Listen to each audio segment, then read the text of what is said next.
Okay, take two. JaNessa Emberson, final assignments. Here we go. Today I will be speaking with you about obesity. Now, what is obesity? Webster's Dictionary defines obesity as a condition characterized by excessive accumulation of storage of fat in the body. It seems very straightforward. If you are this tall, you should weigh this much. If you're a man, if you're a woman, if you're this tall, you should weigh this much. That's typically measured by the body mass index, which is your, again, height divided by weight.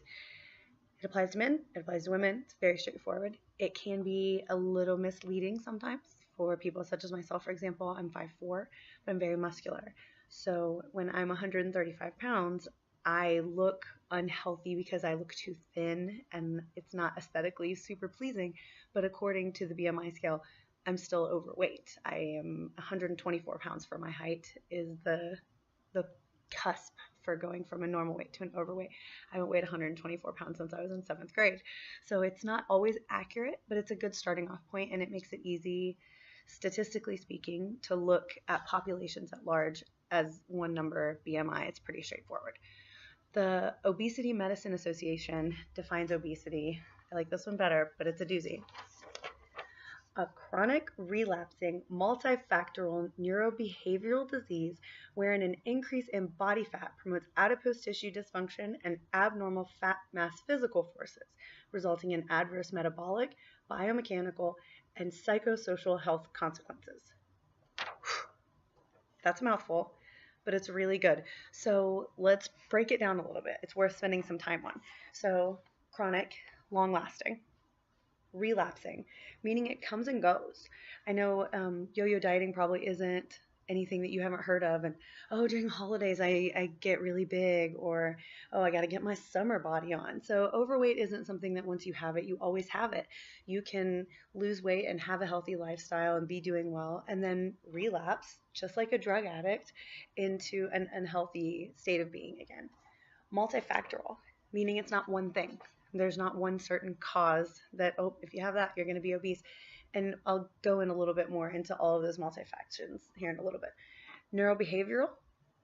The neurobehavioral just means that it's not simply, I lost my word, let me find it. That's why I'm using notes. It's not simply anatomy. So there's many psychological determinations, or determinants rather, that come into play when you're speaking about obesity, and it really comes to our society's relationship with food, whether that be in a monetary standpoint because it's cheaper to produce cheap food, or because that's the only thing you can afford is cheap, low quality food. Our society's relationship to food is going to have a lot of effect on the psychological determinants, because you might be too poor and that might have a hard time on you. If you are obese and now you don't feel good about yourself, that can really be impactful. Disease, dis-ease. There's a problem. It's a disorder in function. Obesity isn't just, oh, well, she's kind of fat. It's a disease that causes other diseases. Why am I ruining this so badly? I might leave it, guys. I gotta wake my baby up from a nap. So, wherein an increase in body fat promotes adipose tissue dysfunction. Adipose tissue specifically has a lot of hormones it releases that in too high of an amount can be really, really harmful. Leptin, for example, is responsible for regulating hunger. If you release too much of it, then you develop a leptin resistance, so you think that you don't ever feel full. So it's a really dangerous thing, resulting in adverse metabolic, biomechanical, and psychosocial health consequences. So let's back up. Tissue dysfunction, abnormal fat mass physical forces. So this is going to be, oh, my knees just hurt, because we're not meant to weigh as much as we weigh, resulting in adverse metabolic. That goes back to the hormone release in the adipose tissue. Biomechanical, that goes back to the mass fat physical forces, and psychosocial health consequences. So the psychosocial health consequences, it's a mouthful, is gonna, I referenced it already, just the low self-esteem from being overweight. Fat shaming is still a very real thing in our society, and it can't always be helped. I'm having a hard time talking today. So how is obesity caused? There's a number of component causes to be considered when discussing obesity. Genetics, obviously. Sometimes you can really just be more prone to being obese due to genetic factors. Engineered foods. There's plenty of statistics tying GMOs to increase obesity rates, and it's also worth noting that the primary producer or the primary purchaser of the engineered crops are junk food manufacturers.